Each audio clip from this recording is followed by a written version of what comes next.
सबको नमस्कार। दिल्ली में कल रात को 12 बजे तक 6,923 टोटल कोरोना के केस पाए गए हैं। इसमें से 2,069 केस ठीक होकर अपने घर जा चुके हैं। अभी तक टोटल 73 लोगों की कोरोना की वजह से मौत हुई है और इस वक्त 4,781 लोग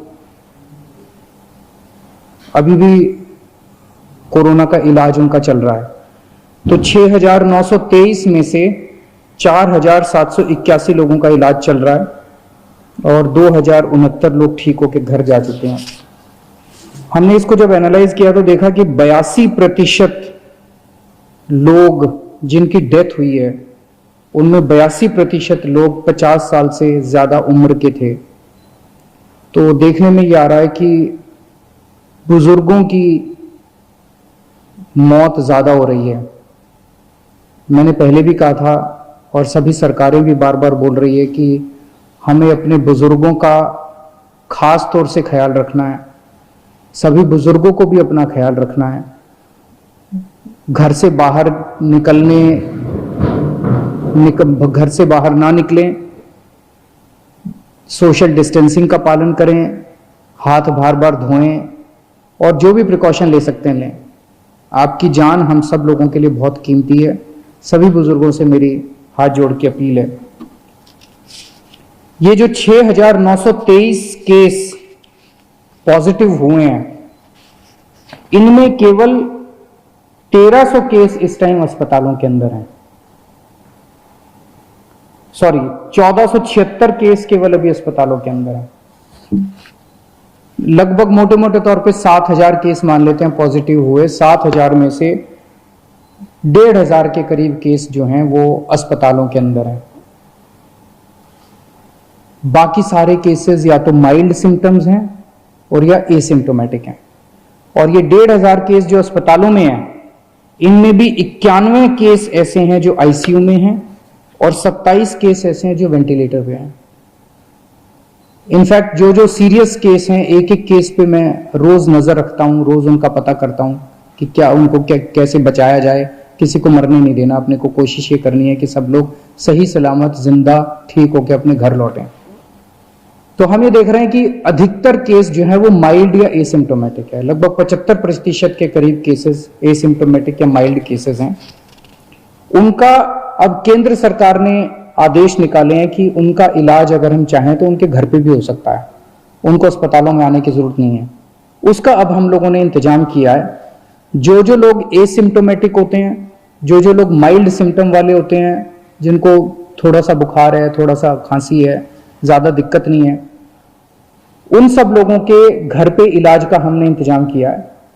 हमारी टीम उनके घर पे जाती है, उनके पूरे परिवार को बिठा के सब समझाती है कि आपको कैसे करना है। देख के आती है उनके घर पे पहले कि क्या उनके घर में एक अलग कमरा है, क्या उनके घर में एक अलग टॉयलेट है, क्या उनको अलग से घर के अंदर सोशल आइसोलेशन किया जा सकता है।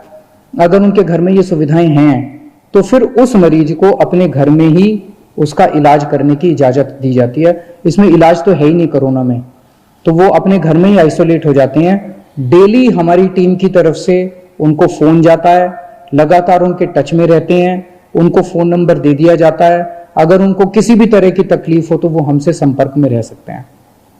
जिन लोगों के घर में ऐसे होम क्वारंटाइन करने के लिए अलग से कमरा नहीं है, उन लोगों के लिए फिर हम लोगों ने कुछ कोविड केयर सेंटर बनाए हैं, कोविड हेल्थ सेंटर बनाए हैं। वहां पे फिर उन लोगों को हम ले आते हैं, लेकिन और उन लोगों को वहां पे हम रखते हैं 13-14 दिन के लिए, जब तक वो नेगेटिव नहीं हो जाते।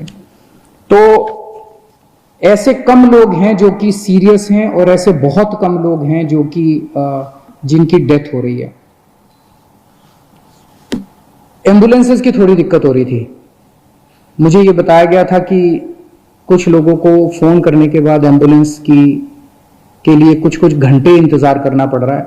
कल हम लोगों ने आदेश निकाल के, सरकारी एम्बुलेंस तो थी हमारे पास, हमने कई सारी प्राइवेट अस्पतालों की एम्बुलेंस भी सरकारी सेवा में रिक्विजिशन कर ली है। इसका मतलब ये नहीं है कि वो अपने अस्पतालों के लिए काम नहीं करेगी।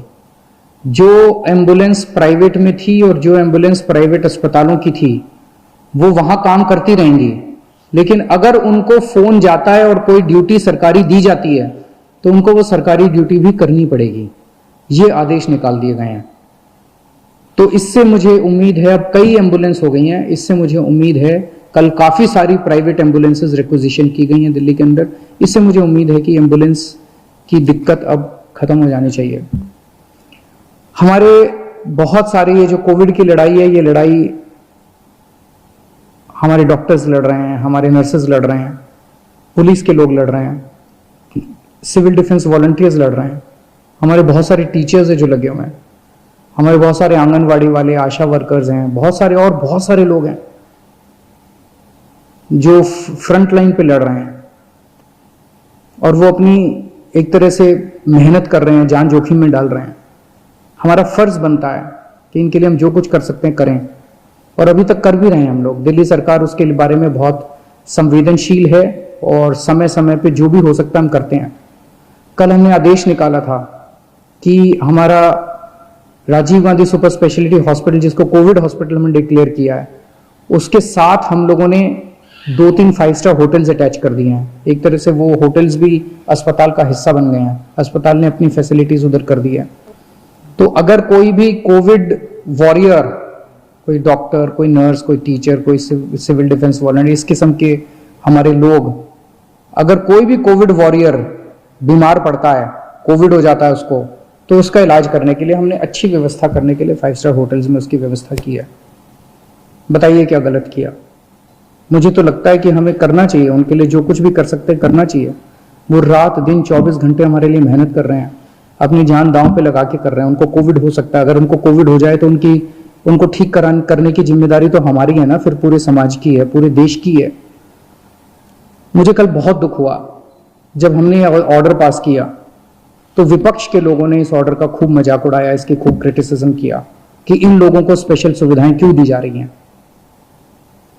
मैं आपसे पूछना चाहता हूं कि क्या हमारी कोविड से हमारी रक्षा करने वाले कोविड वॉरियर्स को स्पेशल सुविधाएं मिलनी चाहिए कि नहीं मिलनी चाहिए? बिल्कुल मिलनी चाहिए। क्या तकलीफ है अगर 1, 2, 3, 5, 10 करोड़ रुपए खर्च हो गए इन लोगों को बचाने के लिए? इसमें क्या गलत है? अगर हम 1 करोड़ रुपए कोविड से, अगर किसी भी कोरोना वॉरियर की डेथ होती है और अगर हम उसको 1 करोड़ रुपए दे दें, उसके परिवार को, उसको सम्मान राशि उसके परिवार को मरणोपरांत देते हैं, इसमें क्या दिक्कत है? अभी एक पुलिसमैन थे हमारे, अमित राणा जी, कुछ दिन पहले कोरोना की वजह से उनकी मौत हो गई। कोरोना से लड़ते लड़ते उनकी मौत हो गई। हमारी रक्षा कर रहे थे। उनके परिवार के लिए मैंने 1 करोड़ रुपए की सम्मान राशि का ऐलान किया। इसमें विपक्ष को क्यों तकलीफ है? मेरा सबसे यही निवेदन है कि ये टाइम राजनीति करने का नहीं है। ये टाइम सबको मिलके कोरोना से बचने के लिए हम क्या कर सकते हैं, देश के लिए क्या कर सकते हैं, समाज के लिए क्या कर सकते हैं, लोगों के लिए क्या कर सकते हैं, ये समय ये सोचने का है। मेरी सबसे निवेदन है कि राजनीतिक बयानबाजी ना करें, एक दूसरे की मदद करें, सरकारों की मदद करें, समाज की मदद करें और एक दूसरे का साथ दें। मैं देख रहा हूं कि अभी भी मैं सोशल मीडिया पे देखता हूं, इधर उधर देखता हूं कि प्रवासी मजदूर अभी भी सड़कों के ऊपर बड़ी तादाद के अंदर एक जगह से दूसरी जगह जाने की कोशिश कर रहे हैं। और जब उनकी हालत देखते हैं, उनके मैं इंटरव्यूज पढ़ता हूं, उनके बयान पढ़ता हूं, कई कई दिनों तक चल रहे हैं, पैरों में छाले पड़ गए, कई कई दिनों तक कुछ भी नहीं खाया, घर से जो रोटियां लेके चले थे वो रोटियां खत्म हो गई हैं, रास्ते में कोई मदद करने वाला नहीं है। कई लोगों ने अपने कंधे के ऊपर अपने बच्चों को बिठाया होता है। एक आदमी देखा जो अपनी बूढ़ी मां को अपने गोद में लेके पता नहीं कितने किलोमीटर चल चुका था। बहुत तकलीफ होती है। ऐसे लगता है जैसे पूरा का पूरा सिस्टम फेल हो गया। ऐसे लगता है कि हम सारी सरकारें जैसे फेल हो गई हैं।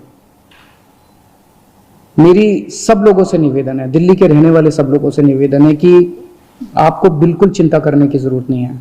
जो लोग दिल्ली में दूसरे राज्यों के ऐसे हैं जो फंसे हुए हैं और जो जाना चाहते हैं, हम उनका इंतजाम कर रहे हैं।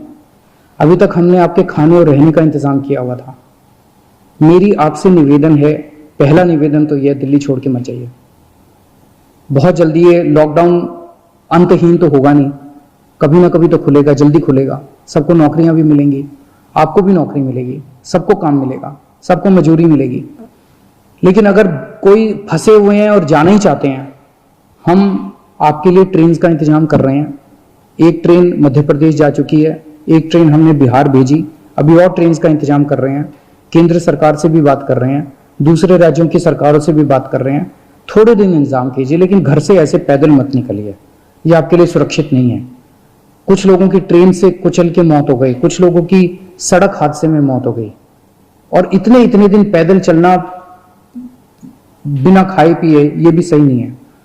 हम आपकी जिम्मेदारी लेते हैं, प्लीज आप इस तरह से मत निकलिए, हम आपके लिए इंतजाम कर रहे हैं, हम हैं आपका ख्याल रखने के लिए, विश्वास कीजिए। धन्यवाद।